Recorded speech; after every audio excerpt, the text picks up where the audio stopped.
Hey Jimmy, what you doing? Putting away groceries? Actually, just the opposite. Oh, sorry. I've taken these out of the cupboard so we can take them with us when we go meet Connie tomorrow. Oh, you had some kind of premonition we're going to get stranded? Maybe we should drive separately. But at any rate, don't forget a can opener.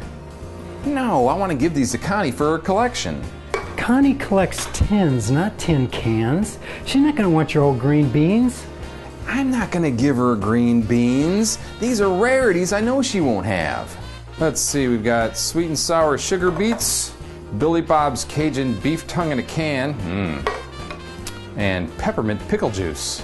Unfortunately, these got pushed all the way to the back of the cupboard, so they're way beyond their expiration date. In my house, those have been safe sitting in the pantry in plain view. Jimmy, we're not taking tin cans to Connie's house. She's not running a grocery store.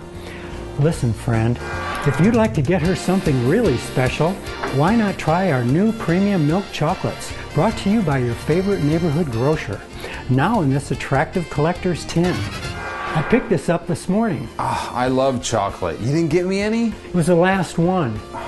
But when I bought it, the manager said he hasn't been able to keep it on the shelf. No kidding. I wonder how many he's sold. He didn't say, but I heard him tell the clerk he could go ahead and order another one.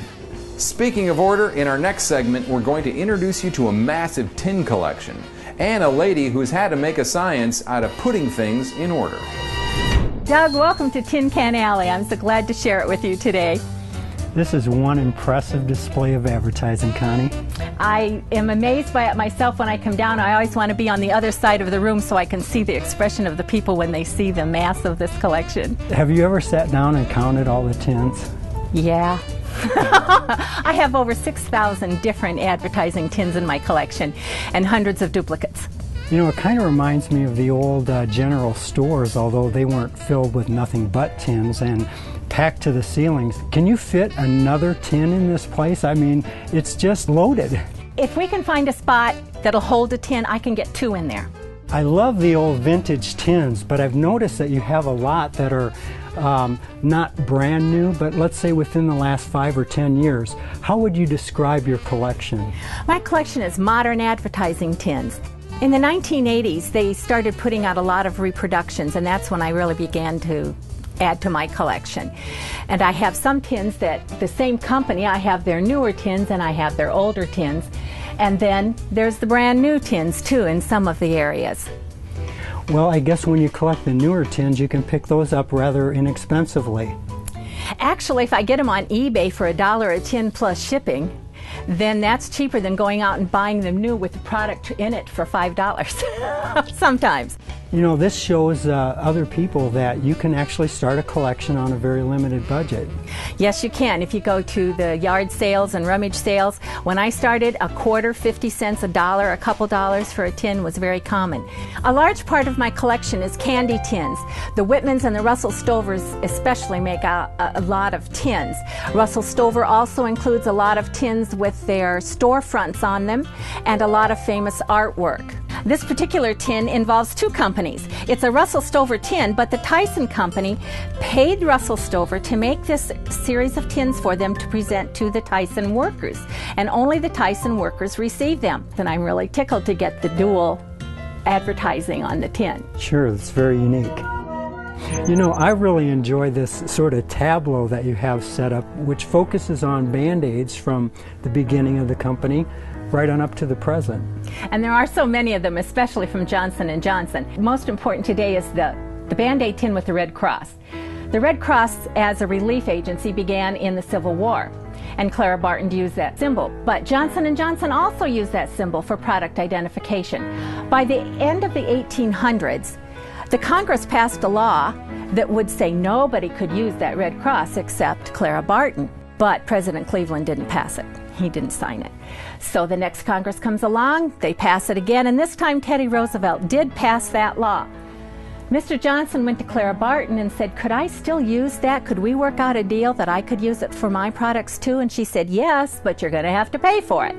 $1. And so he has had at least another 100 years of being able to use that Red Cross symbol.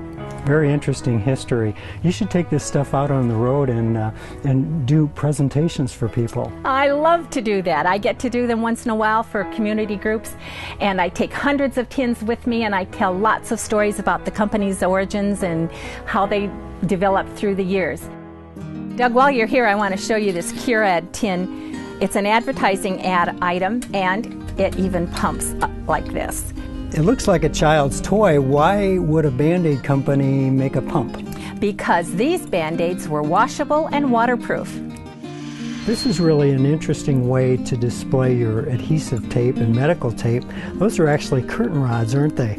Yes, they are. I came up with that idea and I said to Don, but the fat adhesive tape tins will hit the wall. So he devised a way to put those spacers between the rod and the wall. And now I can display hundreds of them and show the pretty part of the tin, not just the top of the tin. One of my favorite areas of the collection are the fossil tins. In fact, I just added up the other day and there's nearly 600 total fossil tins in my collection, which is about 10% number-wise of my collection. I'm especially fond of the vehicles that I've collected. There's only one that I have seen that I don't have.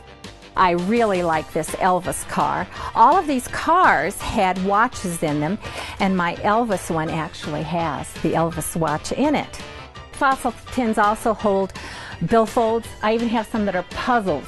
Obviously, people like to buy the watch or the billfold, but do you think there's a lot of people that collect just the tins like you do? I know there are, because that's what I've seen go on eBay, and I have to fight for those. How would you describe your collection, and what exactly is a tin to you? If it has advertising on it, I'm interested in it. A lot of it is historical. How did that company develop? A lot of it is the color. You can't look around this room without being hit in the face by all the beautiful colors and beautiful designs and the artwork that's gone into these unique designs. Okay, so are we going to see an old tin can of corn and green beans here? Not in my collection, but there are people who do collect those with the paper labels. I don't collect paper labels. I don't collect plastic lids or spice tins with plastic on them. I stick with tins. I try to focus my collection. I haven't been very successful. I don't collect Coke tins, and I have 100 to prove it. Okay. Okay? You do have a nice variety of older tins, which really interest me because I'm so old. But a lot of collectors, that's all they want, are the older ones. So it's neat to see somebody that's collecting the newer ones, and I suppose that speaks to your budget. Yes, I do have a budget. I try to stick to $100 a month. At the holidays, it can be $200 or $300 a month. Boy, I bet your kids know what to buy you at Christmas time, don't they? Actually, they say to each other, don't buy her another tin. As we collected a few hundred tins, we couldn't remember which ones we had. So we had to have some organization in mind. So we began a website, and then my husband got into the collection too, because now he's photographing everything for me. We put them on the website. I tell where they came from, what I paid for them, and this way we get fewer duplicates in the collection. I noticed you have a lot of candy tins down here. I recognize the Snickers and the Lifesavers. That must be a big part of your collection. Candy tins sure are a big part of the collection. As you can see here, the Hershey's is just put out ever so many. With over 6,000 tins in your collection, I'm sure there are a handful that are really special. But if you could just pick out one, what would be your favorite? My favorite is a little nurse on a mentholatum tin. They have made other ones that are similar but don't have all the color, and they're smaller, and of course I've collected those too. But she's my favorite. So what are the plans for the future for your collection? I really have a dream for the future of the collection, and that is that someone would be generous and give me $1 million, and I could make a museum. And we could have seasonal displays and new displays and antique displays, and I could play all day in my museum. I'd like that. Got a collection that you think is neat, unique, cool? Drop us a line, send us a few pictures at collectingseriously.com. You know, when I was a kid, we played this game all the time. That's how I developed some of my casting and catching skills. Well, you see, I didn't have anything like this growing up as a kid. I didn't have a push-button phone. I didn't have a color TV, you know, but I really did enjoy our fishing trip. We need to do that again sometime. It's good times. let's just play the game, see how you do. You drop your line in the water. You fish around. You can't look inside. You just drop it in. You fish around a little bit until you think you caught something, and then you pull it out. Got it. I feel something nibbling. Yeah, I got one. All right. Carp. Oh, of the family Cyprinidea. That's good eating. Well, it's only worth 5 points. Is that good? Yeah, I think each fish has a value of between 5 and 50, and whoever catches, totals the most, wins the game. 10 points. Hey, you could at least wait till I get the fish off my line. This is not a race, and there are no prizes. Hey, I caught a bass. What? A bass. 20 points. A bass. Yeah, see? Yeah, you're holding it wrong. See, it's an upright bass. Ah. It's bass, by the way. Go ahead and fish. See what you catch for the halibut. 5 points. Oh, I got a boot. That's more typical of what I expected out of you. Can I throw it back? Nope, that's part of your score. You know, if I get another one, I'll have a pair of shoes. At least you have something.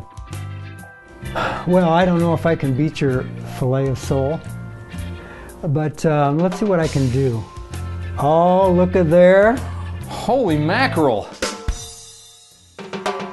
It kind of makes it look like I've been sandbagging, but there's 100 points. Whoa, whopper! Oh, sorry, I did it again, didn't I? Yeah, and to me this time. I swear, one time out with you was enough. You'll not get me to within 100 feet of you when you're fishing.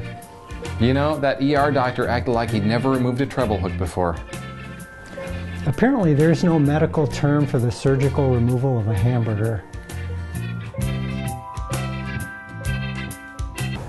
Nothing looks familiar at all. Wait a minute. Is that a blue spruce? That's a good omen.